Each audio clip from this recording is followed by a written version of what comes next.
Good morning students. Class 8 के grammar section में आज हम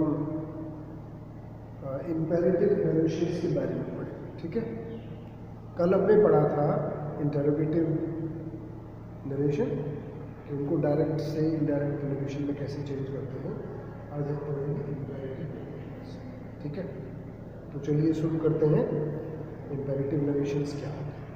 सबसे पहले हमें ये समझना चाहिए कि इम्पेरेटिव सेंटेंसेस क्या होते हैं। इम्पेरेटिव सेंटेंस वो होते हैं जिनमें रिक्वेस्ट,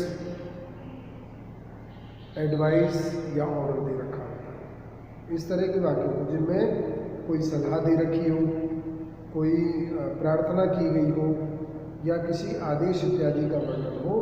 इस तरह के वाक्यों को हम इम्पेरेटिव वाक्य कहते हैं। तो चलिए हम लिख के दिखाते हैं आपको क्या है। जैसे He said to me, open the door. Open the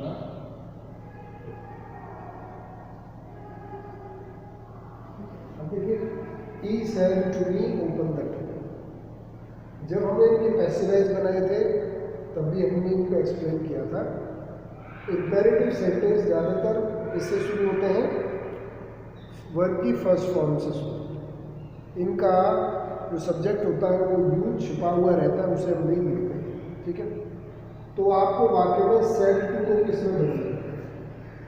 said to को बदलना है बच्चों।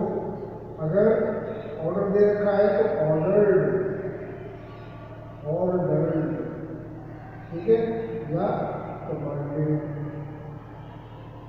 कमांडेड। ठीक है, अगर आदेश का भाव हो, रिक्वेस्ट का भाव हो तो उसको बदलना रिक्वेस्टेड, रिक्वेस्टेड। और अगर सलाह का भाव हो तो एडवाइज्ड। ऐसे रिपोर्टिंग वर्ब में जो सेड टू है, अगर वाक्य के अंदर आदेश का भाव हो तो उसे ऑर्डर्ड या कमांडेड में बदलना है। रिक्वेस्टेड अगर प्रार्थना का भाव दे रखा हो तो सेड टू को रिक्वेस्टेड टू में बदलेंगे।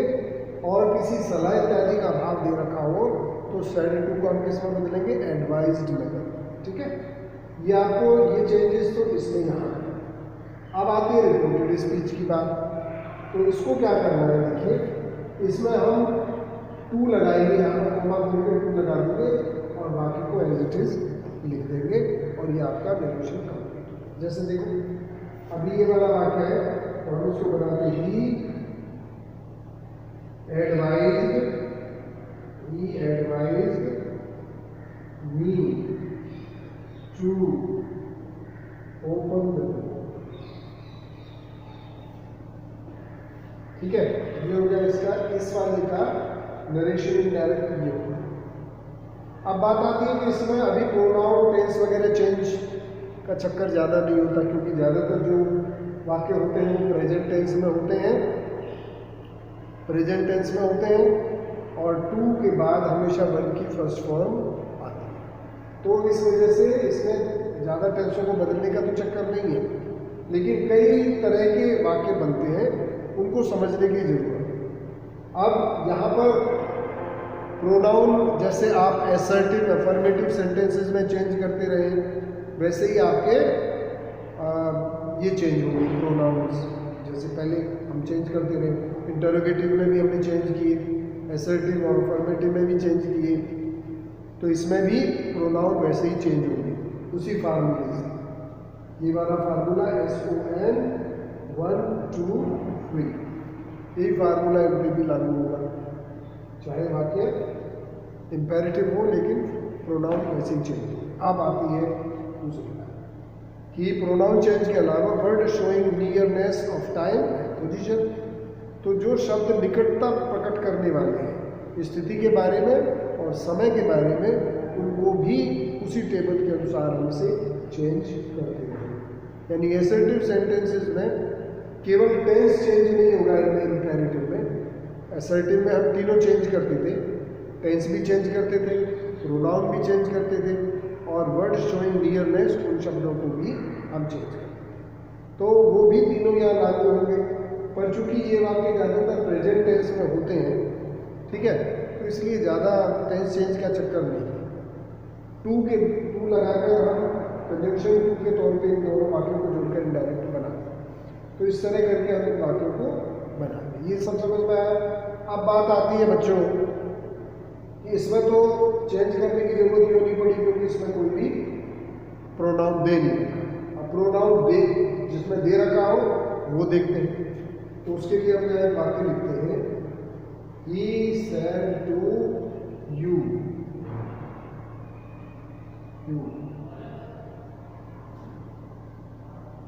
give me your pen.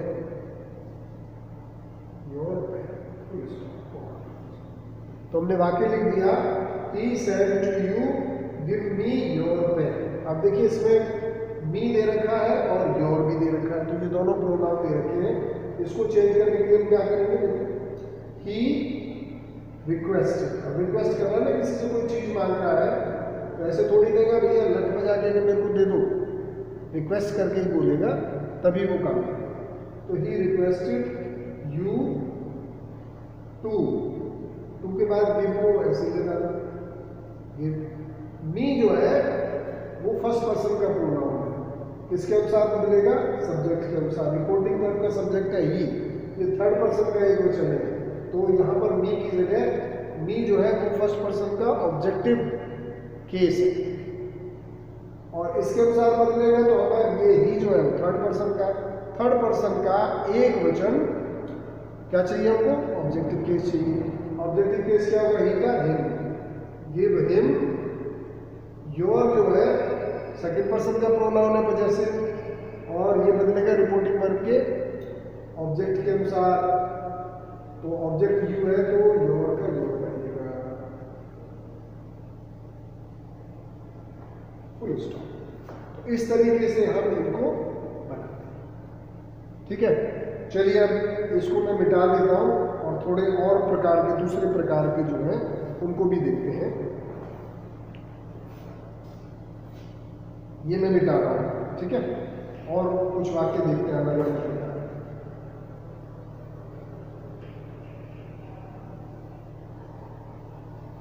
मुख्य बात ये है, सेड टू को रिक्वेस्टेड, ऑर्डर्ड और एडवाइस में बदल देंगे। ये तो था और टू लिखा। अब आते हैं डू नॉट से शुरू होने वाले वाक्य जो होते हैं उनको कैसे बदलते हैं।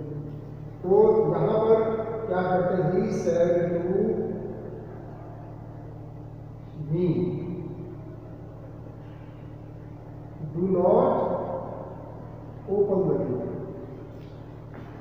Do not open the door. ये वाक्य होते हैं।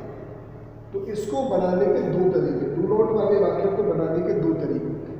तो मैं आपको दोनों तरीके समझा देता हूँ जिससे आपको दिक्कत ना हो। अगर डू नॉट को हटाना है, समझ लो ध्यान से, डू नॉट को हटाना है, सेड टू की जगह पर हम लिखते हैं फोरबेड लिखेंगे, फोरबेड सेकंड फॉर्म, बी फोरबेड। ये तो पहला तरीका है, पहला तरीका। हम सेड टू को फोरबेड में बदल देते हैं। फोरबिड का मतलब होता है मना करना, फोरबिड, फोरबेड, फोरबिडन, ये फॉर्म होते हैं। तो सेड चूंकि सेकंड फॉर्म है, तो यहाँ हमने फोरबिड की जगह क्या कर दिया, फोरबेड, फोरबिड, फोरबिड, फोरबिड। तो सेड टू को हमने बदल दिया फोरबिड। फोरबिड करने के बाद यहाँ हमने कर दिया टू, ये डू नॉट हट गया, टू ओपन द डोर। मैंने, उसने मुझे दरवाजा खोलने के लिए मना किया। फोरबिड माने होता मना करना है, प्रतिबंधित करना, मना करना। अब दूसरा तरीका देखो, दूसरा तरीका क्या है, ठीक है। दूसरे तरीके में देखो, ही एडवाइज्ड, अब उसने सलाह दी, he advised me not to open the door, not to open the door। जैसा वाक्य का भाव हो वैसा उसको लिख दिया, समझ में आ गई बात। डू नॉट वाले वाक्यों में एक तरीका ये है और दूसरा तरीका ये है। अगर सेड टू को फॉरवर्ड में बदलना है तो डू नॉट को हटा देते हैं, टू लगाकर वाक्य को एज इट इज लिख देते हैं, लेकिन प्रोनाउन चेंज होते हैं और प्रोनाउन के साथ साथ वर्ड शोइंग नियरनेस भी चेंज होता है। अब देखिए सेकंड तरीका है कि सेड टू को एडवाइज, रिक्वेस्टेड और जैसा मैंने बताया था ऑर्डर्ड में लिख देते हैं, सेड टू को बदलते हैं और यहाँ पर डू नॉट की जगह कर देते हैं नॉट टू और उसके बाद वाक्य एज इट इज और प्रोनाउन और word showing nearness accordingly change करते हैं। तो ये एक इसका तरीका है। अब एक प्रकार का ये वाक्य बच्चों कि ही सेड टू मी, अगर वाक्य के अंदर सर आ गया हो, काइंडली, प्लीज इस तरह के हो तो भी हम उसको कैसे करते हैं वो देखें। तो प्लीज हेल्प मी, ये वाक्य है। तो इस तरह के वाक्यों में सर, काइंडली, सर या मैडम करके हम बोलते हैं, तो काइंडली या प्लीज शब्द आए तो इसका मतलब है कि वो बहुत अर्नेस्ट रिक्वेस्ट कर रहा है, तो इसके लिए हम सेड को रिक्वेस्टेड में बदल देते हैं। He requested me, requested me, please है, इन शब्दों को हटा देते हैं, प्लीज, काइंडली, सर, मैडम शब्दों को हम हटा देते हैं। टू हेल्प सिंपल वाले की तरह करते हैं, खाली इनको लिखते भी हैं, प्लीज, काइंडली, सर, मैडम वाले शब्द को हटा देते हैं। जैसे प्लीज ही यहाँ लिखा तो sir help me, madam help me, तो इन शब्दों को इसमें नहीं लिखते हैं, टू लगाकर वाक्य को एज इट इज। मी जो है वो फर्स्ट पर्सन का है, ये रिपोर्टिंग वर्ब के सब्जेक्ट के अनुसार बदलेगा। सब्जेक्ट थर्ड पर्सन का एक वचन है तो ही का यहाँ पर मी लिखा है ऑब्जेक्टिव केस, तो आप भी यहाँ पर हेल्प। ये समझ में आई बात कि अगर वाक्य के अंदर डू नॉट दे रखा हो तो फॉरवर्ड एडवाइज नॉट टू करके लिखें, और अगर प्लीज, काइंडली, सर दे रखा हो तो उन वाक्यों को ऐसे बनाया जाता है, रिक्वेस्ट ही है, ठीक है। और इसके अलावा अगर नेवर आ जाए वाक्य के अंदर तो नेवर के बाद जैसे नॉट टू लिखा है ना अपने यहाँ, never to open the door ऐसे करके लिखें। अगर वाक्य में नेवर ओपन द डोर लिखा हो तो not to open the door, never to open कर दें, नॉट को हटाकर नेवर लिख दें, ठीक है। अब उसके बाद एक वाक्य और है, जैसे एक प्रकार का तो ये हो गया है, दूसरी प्रकार का ये हो गया, तीसरी प्रकार का ये हो गया, और चौथी प्रकार का वाक्य जैसे हम कहते हैं ही सेड टू यू, वो क्वेश्चन होते हैं लेकिन रिक्वेस्ट का हाँ होता है, ये रिक्वेस्ट वाले क्वेश्चन होते हैं। वुड यू, सिंपल वाला वाक्य, would you help me, would you help me, इस तरह के वाक्यों में भी आपको इसी तरह का फॉर्मूला इस्तेमाल करना है। ये भी रिक्वेस्ट है, ये लगता तो क्वेश्चन है वुड यू हेल्प मी, क्योंकि हेल्पिंग वर्ब से वाक्य शुरू हो रहा है तो ये है तो क्वेश्चन, लेकिन इस तरह के वाक्य चूंकि रिक्वेस्ट करने के लिए प्रयोग किए जाते हैं तो हम सेड को क्या करते हैं, रिक्वेस्टेड कर देते हैं।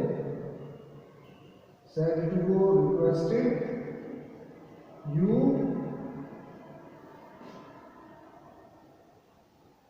requested you to